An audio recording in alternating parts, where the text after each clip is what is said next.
नमस्कार दोस्तों, आज हम लोग बात करते हैं SWP यानी सिस्टमैटिक विड्रॉल प्लान। ये एक तरह से मंथली इनकम प्लान की तरह होता है। ये SIP का जस्ट उल्टा होता है। SIP में क्या होता है, आपके अकाउंट से पैसा निकल के एक फ़ंड में जाता है, या उल्टा होता है, फ़ंड में आपने बड़ा पैसा डाला या पैसा समय के अनुसार बड़ा हो गया, अब उससे आप मंथली इनकम लेना चाहते हो तो उसको SWP कहा जाता है। ये अमूमन 1 लाख में 700 रुपया लिया जाता है। कहने का मतलब अगर आप 1 करोड़ रुपया डाल रहे हो तो महीने का 70,000 रुपया आप उससे इनकम ले सकते हो। ठीक है, इसको ज़्यादा बढ़ाइएगा मत, चाहे तो आप बढ़ा सकते हो 750 रुपये प्रति लाख यानी 1 करोड़ में 75,000, लेकिन बढ़ाइएगा मत।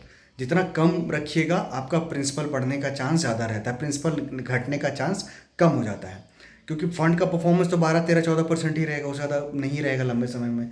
और अगर आप 700 रुपये प्रति माह लेते हो यानी साल का कितना हो गया 8.4%, तो 4-5% से आपका कैपिटल भी ग्रो करेगा। तो कहने का मतलब 7 साल 8 साल पूंजी रह गया तो 1.5 गुना आपका कैपिटल भी हो गया।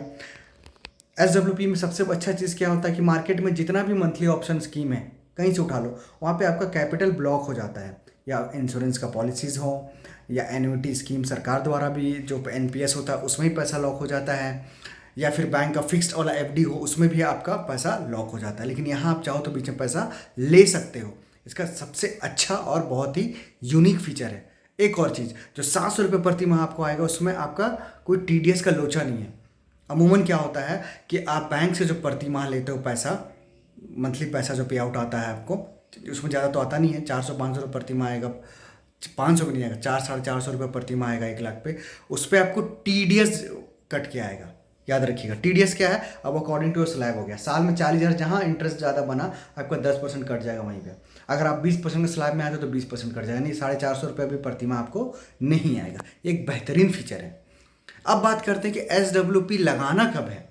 अमूमन आप जब भी रिटायर करोगे तो आपको तो पता होगा कि मैं रिटायर कब करने वाला हूँ, तो आप कोशिश करना कि एक ही बार में सब जगह का पैसा नहीं निकाल लेने का। एक तो रिटायरमेंट के टाइम कॉर्पस मिलेगा ही, कुछ कुछ कॉर्पस आप पहले भी निकाल सकते हो, 4-5 साल पहले, जैसे PPF का पैसा हो गया, या और भी कहीं जो अपने पूंजी आपने FD UD करा रखी हो, तो धीरे धीरे करके वो कॉर्पस आप म्यूचुअल फंड में डालते रहो।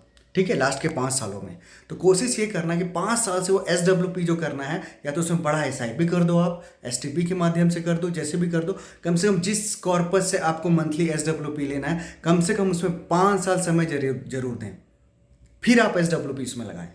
उससे क्या होगा कि आप अगर 750 रुपये प्रति लाख रुपया लेते हो तो भी आपका कैपिटल नेगेटिव नहीं होगा, और पता क्या चलेगा कि आपका पैसा ज़्यादा कंपाउंड हो रहा है और आप ले कम रहे हो। वो बहुत बेनिफिशियल होता है, रादर देन कि आज रिटायर किए 1 करोड़ रुपया आ गया चारों साइड से, उसको फिर नेक्स्ट मंथ जाकर के हम उससे SWP लेना शुरू कर दिए, तो पैसा को तो ग्रो करने का मौका ही नहीं मिला और उसको फल हम तोड़ के खा रहे हैं।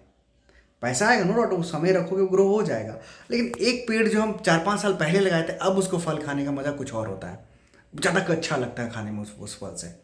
या फिर एक SIP ही चला दो आप, अगर अभी आप 30, 35, 40 साल के हो तो आप अभी से आप 5,000, 6,000 का अलग से एक SWP करने के लिए एक SIP अलग से चला दो आप, रिटायरमेंट कॉर्पस के नाम से। 15-20 साल बाद उसमें 1-2 करोड़ रुपया आराम से हो जाएगा। STP 1-2 हज़ार का, सॉरी टॉपअप अगर 1-2 हज़ार को उसमें आप लगा दोगे तो 1.5-2 करोड़ आराम से हो जाएगा, फिर उससे आप लेते रहना SWP। तो एक बहुत ही बेहतरीन चीज़ है SWP, लेकिन उसका नियम यही है कि उसको ग्रो होने दीजिए पहले 4 या 5 साल। ऐसा नहीं कि तुरंत पैसा डालें और मंथली ऑप्शन में पैसा ले रहे हैं। Thank you.